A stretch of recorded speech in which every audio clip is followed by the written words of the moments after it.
Hey y'all, it's Erica. Welcome back to my channel and thanks so much for watching. Today we're going to be making a big batch of enchiladas. So I've got my Texas shirt on because we're making Tex-Mex enchiladas two ways. We're going to make green chili enchiladas and then a Tex-Mex chili gravy enchilada sauce to go on top of some of them. I have all my stuff set up now. It's going to take me probably the whole afternoon to get this done, but one of the reasons I love big batches is because I can spend a whole afternoon prepping everything, put it in the freezer, and then it's a quick and ready to eat lunch or dinner. So that's what my plan is today. I have 20 of these prep containers and I'm going to be putting 2 to 3 enchiladas in each one, along with some cauliflower Mexican style rice, and then also some roasted zucchini, and then I'm gonna be freezing them. So this is gonna be a low carb recipe. Both of them will be. They're both gonna be pork, but if you don't like pork, you could also substitute shredded chicken or beef or taco meat if you wanted to put that in there as well. So I'm gonna show you guys these recipes and what I'm gonna be utilizing today, and then we will get started making our big batch so I can put a lot of enchiladas in the freezer so that myself and my husband can have a quick and easy lunch to take either to work or just heat up at the house, or maybe one night I don't feel like cooking, we can just pull out a couple enchiladas. He can have the ones he likes, I can have the one I like, and we'll be good. All right, so to start off, I have my pork in my crock pot. I actually did this overnight last night. I love to do that, except that sometimes you wake up in the middle of the night and smell it, and I was like, oh my gosh, what am I cooking? I'm cooking pork. So I'm actually gonna put this into my KitchenAid stand mixer and shred it, and I'll show you guys how I do that. And that's gonna go into both of the enchiladas. So the kinds of enchiladas that we're gonna make today, I have this recipe that I've used before. It's a green chili cream cheese chicken enchilada. I like this recipe. I do make a few adjustments to it, so I will note those for you guys. And obviously we're not doing chicken today. We're going to be doing the pork. So we'll do the pork instead, and I'm probably going to end up doubling this recipe. It's got a lot. It makes about a whole pan, but I have 5 things of tortillas. And I got these low carb tortillas, so they're only 4 grams of net carb. So this recipe overall in general is really low carb and low carb friendly. So if you're following any sort of diet like that, this is great for you. And then of course I spilled coffee or something on this one. But for the other one, I'm going to do the pork, and then I'm going to add these chipotles, chipotle chilies and chipotle peppers in adobo sauce. And I'm going to puree these in my Ninja Food blender. And then I'm gonna add that to the pork, and then maybe some other seasonings, and I'm not certain if I'm gonna add cream cheese or not to that mixture. But then I'm going to top it with this Tex-Mex chili gravy enchilada sauce. This is gonna be more of like a traditional Tex-Mex style. Originally I thought that I would use this red enchilada sauce from Trader Joe's, which I really like, but I really want to try to do this. So I'm gonna try to execute this recipe today, see how it works out. I don't know if I have tomato paste. I think I do. I'll have to get that out of the pantry. That's the only thing I think that I didn't think I had. So I'm gonna try to execute this one. I also printed off a couple other recipes that are for enchilada sauce that are similar, but I'm just gonna kind of look at them all and see if I can make one that would be like what I'm trying to get. And then for these enchiladas, the red sauce enchiladas, I'm going to top those with some sharp cheddar probably. And then for these, I'm gonna top it with Monterey Jack. And I have some other sauces over here. So these diced green chilies are gonna go into the green chili enchiladas. So basically we're making a green sauce and a red sauce enchilada. And then I have this enchilada sauce, it's green chili. I like this one, this is from H-E-B, the Hill Country Fare brand. But I don't like their red sauce, which is why I grabbed the red sauce from Trader Joe's. So this is a good one. I just kind of have it a lot, so I don't know how much I'm gonna need. And then I have a can of Rotel. I'm gonna use this to make the Mexican style cauliflower rice, and I'm going to be using the bags of cauliflower rice that I made in my last big batch video. So I'm gonna grab those out of the freezer and then add a can of Rotel to it. And if I need to have more seasoning in that, I grabbed this just chunky salsa from Trader Joe's, and I might dump some of that in there. I'm not certain yet. And then I have a bunch of zucchini I'm gonna cut up and roast and then put it into here. So basically it'll be like a little TV dinner almost. So these I think are 28 ounces. Yeah, 28 ounces, and there's 20 of them. I got them on Amazon. I think the whole container, the whole set was like $16 or $18. So pretty good price, but they are microwave safe, freezer safe, and dishwasher safe. And obviously you can reuse these. So this is what I'm gonna go for. And then I'm also gonna see if I can print off some labels to go on the top so we don't forget what's in them. So I'm gonna go ahead and start. The first thing I'm gonna do is shred up this pork. And then I'm going to probably make the enchilada sauce next and then start assembling enchiladas. All right, well, if you are looking for a weekend project, this is the one for you. I have started by taking all of my pulled pork out of the crock pot. I left this overnight so that I could get started the first thing this morning. I'm just kind of pulling it out with tongs here and dropping it into my KitchenAid stand mixer. Then I'm gonna put the paddle attachment on and just kind of let it go on a low setting. I started off around 2 and then I increased it to about the speed 4 towards the end. It will be hot, it will be steamy. That's okay. This will really just help shred up your meat. Again, like I mentioned, you could do this of chicken if you wanted to. Same method to shred it. Leave it in the crock pot overnight on a low setting. I would also add a little bit of broth if you're doing chicken breasts since they're less fatty. And you just kind of mix it up here. It's a great method for this. Oh, right off the bat, you know it's gonna be a weekend project when I start doing the dishes. There are so many dishes to do that are involved in this, and I wanted to make sure that I stayed on top of it the whole time. So I've got the pork done and it's shredded, and then I'm going to use the pork for both of my fillings here. So next I'm gonna go ahead and start making some of the sauces and other filling items. So I don't have to wash that bowl that had the pork in it. I went ahead and just grabbed the bowl that had the glass KitchenAid stand mixer bowl. I have an extra one of these that I got as a wedding present. I like to keep it around just in case you don't want to keep washing other containers if you're going to be doing a big baking session or something like this. Oh, you can see Rebel tried to catch some cream cheese around the trash can. What I'm going to do here is mix up this cream cheese and just beat it. I try to bring this out early as I can so it gets soft, but I did go ahead and use the special paddle attachment here on the KitchenAid mixer. This is the one that has the bowl scraper on the side. It is a little bit wider, and it works really well if you have a batter that's thin, but when you're starting off with something extra thick like cream cheese, you really do have to reach in there and scrape it around yourself either way. So I am going to do a little bit of that. Once we have the cream cheese to a good consistency, we're going to add in all of the seasonings for the rest of the filling. So I'm going to be using some salt, cumin, chili powder, garlic powder, black pepper. I'm also going to add in some cans of green chilies, diced green chilies, as well as the juice of a lime. This recipe from the original author, I feel, needs quite a bit more seasoning. So I basically double the seasonings that she has listed. So if you are following the recipe that I linked in the description box, you will probably want to do the same if you prefer your things to be heavily seasoned like we do in our house. These green chilies are actually the mild version. You can get a hot version if you like, but I like to keep these enchiladas, my white pork or chicken enchiladas, a little bit more mild in flavor. I don't like them to be super spicy. These are kind of that like creamy sour cream blend that everybody loves. I'm just mixing the rest of this up in my mixer here, getting it to be a good consistency, and then we're gonna add the pork into this as well, and then that is basically all of the filling. Now we're gonna make the sauce that goes on top of the green chili enchiladas. Out of the 2 sets of enchiladas that we're making, this sauce is the simplest, but the filling is more complex than the other enchiladas we're going to make. So for this sauce, it is just sour cream and green chili enchilada sauce or green enchilada sauce. You can find this at the grocery store right next to the red enchilada sauce. It's pretty simple. Again, this is the mild version. I haven't seen the hot version at my H-E-B before, but that's perfectly fine. It's just the same. This is pretty thick with the sour cream, so I actually grabbed my whisk attachment from my KitchenAid mixer and just went ahead and used that. The whisks that I have that are hand whisked are silicone, and they're kind of difficult to use when you have kind of a thicker batter. But then again, I did not want to get back out my KitchenAid with another bowl on it and have to do it that way when it only took me a few minutes like this. Now we're going to mix up the chipotle chilies and adobo sauce in the blender.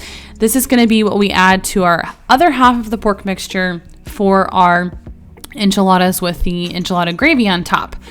This is just 1 can of that. It is pretty simple, and then I'm going to add in a little bit of broth to kind of loosen it up. You could just add water here if you want to. It is perfectly fine however you want to do that. and I'm just pulverizing it. You could also do this in a food processor if you prefer that way. However you can get it a great consistency is perfectly fine. You could use an emulsion blender if you needed to, but I just put it in my blender and then I'll just put that in the dishwasher later. Now we're gonna make the sauce for the enchiladas that have the gravy on it. This one is gonna be a little bit more complex because we're basically making a gravy. So I started off with a lot of butter. Several of the recipes said that you could use oil. I feel like the butter just gives it a much more rich flavor, which is really what I was looking for with these enchiladas. I didn't want something that was going to be super greasy. I just wanted it to be incredibly flavorful. So I started off with some Kerrygold butter. Then I added some flour, and I'm just kind of whisking it up here so I can get all the little lumps out and letting it cook. As the butter and the flour is cooking, I'm always in the background doing extra steps when I can. So I'm measuring out the broth. I have my seasonings ready to go there. I have my tomato paste ready to go with my tablespoon. Everything is set up for the next few steps so that I don't really have a lot of idle time. I try to do this when I'm cooking so that I can be as efficient as possible, especially when you're making a big batch like this. You don't want to elongate the time you're going to be spending in the kitchen. I love to listen to music while I'm in the kitchen or maybe watch a show in the background, but I definitely always am still trying to maximize my time and make sure that I'm being efficient. So here I'm going to go ahead and add in the spices next, and I'm going to kind of let those bloom a little bit before I add in the tomato paste. I am doubling this recipe, so it is twice the amount that was listed in the recipe. And then I'm going to add a little bit of the broth in so that I can stir it up together with the rest of the ingredients, and then I'm going to add more. And then since I'm doubling the recipe, I need twice the amount of broth, so I'm going ahead and doing that as well. And I'm really just mixing this up and getting it all blended and ready to go. Once it's mixed up, we're going to bring it up to a boil so that it can thicken. This sauce did take a lot longer to thicken than I had expected it to. I kind of felt that it was going to be like a gravy, how it gets thick very quickly once you add the liquid in, but it took me a little bit longer than I had expected. So here I'm kind of stirring it again towards the end. You can see it's getting a little bit thicker. I'm making sure I'm scraping the bottom so that nothing gets browned there, and just picking up all of the pieces and continuing to stir because I do have it on a very high heat, trying to make sure it's thick. As always, make sure you taste it. Before you put it all over the enchiladas, you want to make sure it's good. I felt it needed a little bit more salt, but of course that salt level is going to be wildly dependent upon the ingredients that you're using, as well as if you're using salted versus unsalted butter, or if you have reduced sodium bone broth, which is what I was using. So I did need to add a little bit extra salt there. So you will need to test it either way. You can't always trust a recipe if there's salt recommendations because there's so many different variables that go into it.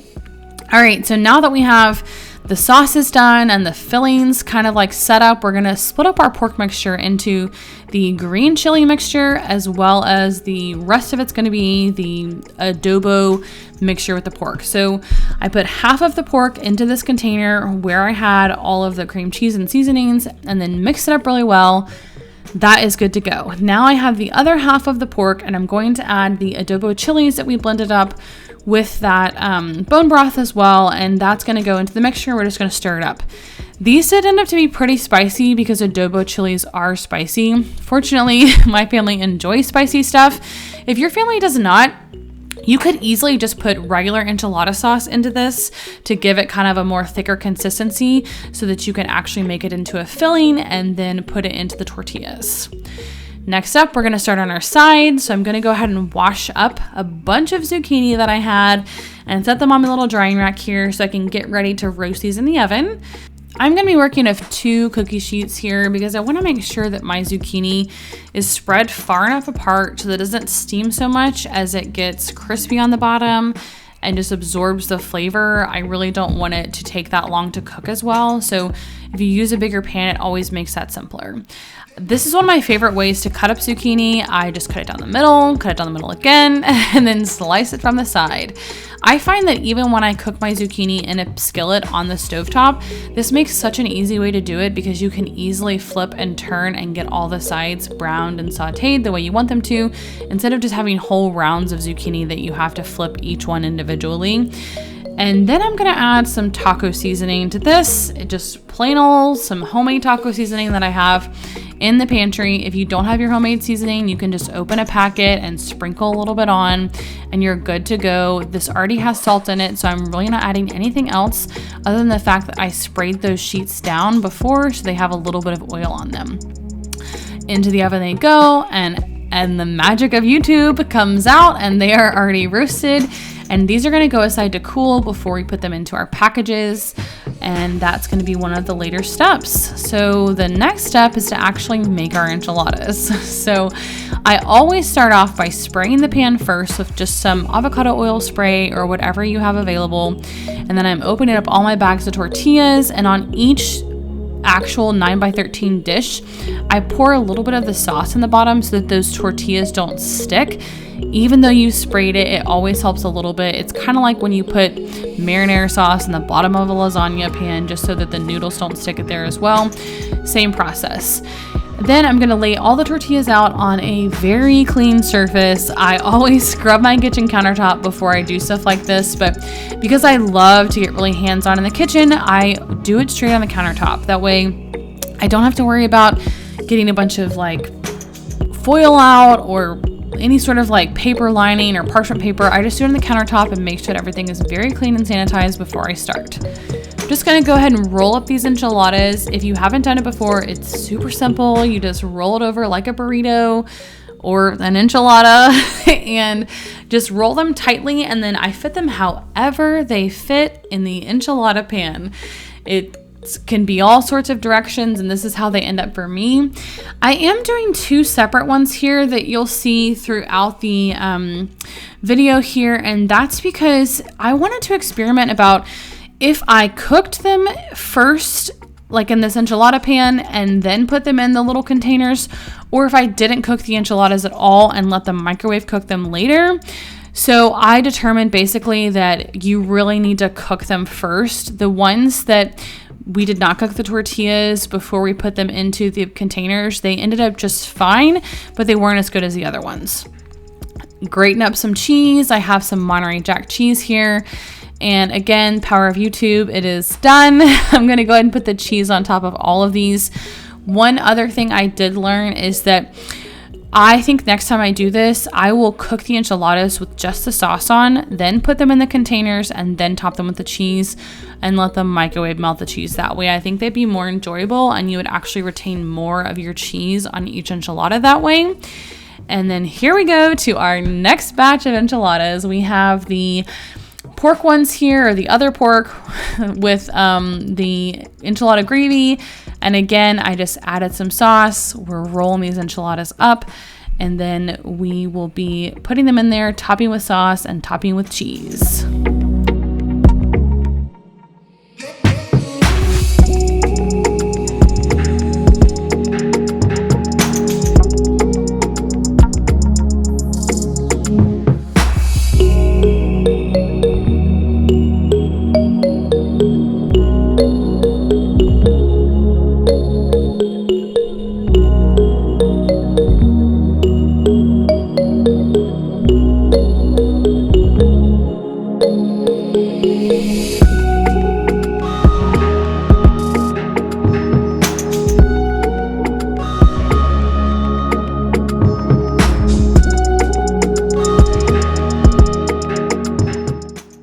All right, for this last pan of enchiladas, I was running out of cheese, so I just had some extra slices that I pulled from the fridge and used those. No worries, just use what you have, guys. Now I'm gonna make some cauliflower rice. If you didn't see my last big batch video, I think it was, that I actually made my own cauliflower rice by putting it in the food processor, drying it out, and then freezing it. I'm gonna add 3 big containers, they're quart containers filled with cauliflower into this large pan here. And then I also have some butter, and I'm breaking it up. If I had my little meat masher thing, this would be a great opportunity for that, but I think it was in the dishwasher right then. So I'm going to just cook this down until a lot of the liquid has evaporated and it becomes a little bit more dry. And I'm just adding a can of Rotel. I got this at Costco, and you can pick them up sometimes there. Next time I see them, I definitely will grab a whole container of it, because I've definitely gone through them quickly. And then I'm going to put, again, taco seasoning on top. It's not normally necessary to add extra salt, but again, like I said before, make sure you taste it because this is cauliflower and it's not seasoned at all. It does accept a lot of flavor, so I'm gonna taste it and I'm gonna determine, I think it needs a little bit more salt. You can always add more salt, you can't take it away, so I always taste at the end just to see what it might need extra. All right, and here is the most fun part, putting it all together into the containers. I think one of the biggest takeaways I had from doing this is that I would in fact bake the enchiladas in the pans just with the sauce and then put them in the containers and then add the cheese on top to let the microwave do the melting. These were so awesome to have around. Adam did take them to lunch several days, and then we also just went ahead and had them one night for dinner when I didn't feel like cooking. We just like both pulled out some enchiladas and we were good to go.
As I was putting these in the containers, I quickly realized I did not have nearly enough of cauliflower rice and the zucchini to go along. So I ended up with about, I think 8 or 10 of these. I think I had already put a couple in the fridge and I had a bunch of leftover enchiladas. So with those, I just started putting 3 enchiladas in each one of those containers so that I would have extra just enchiladas in the freezer so that later on we could just pull out the enchiladas themselves, then make our own sides or just eat enchiladas. Next, I'm going to start labeling. I got these really cool labels at, I think I got them on Amazon. If I did, I'll link them. They basically, you write on them with a little marker and then they wash off so you don't have to worry about them like sticking to your containers and causing you a lot of pain in the dishwasher and trying to get them off when you're doing dishes. So I went ahead and labeled everything. Although they are like clear containers, this is just like the OCD in me wanting to just label it to make it look all cute and complete. After eating several containers of this, we determined that if you're cooking them from frozen in the microwave, it takes about 8 minutes total. You'd pop the lid off, set it in a jar so it can kind of help steam the top of it. Then you're going to cook it for 4 minutes, stir it, and cook it for 4 more minutes. If you're cooking them from refrigerated, like say you set them out the night before, it only takes about 5 to 6 minutes to get them heated up properly. Thanks so much for watching this video, guys. I hope you've enjoyed seeing 2 different ways to do a big batch of enchiladas. My freezer is now going to be stocked for quite a while, and I'm excited to have these meals that are ready to go that I have made fresh myself. If you like big batches, give this video a thumbs up, and don't forget to hit that subscribe button to follow along and see more content like this. Thanks!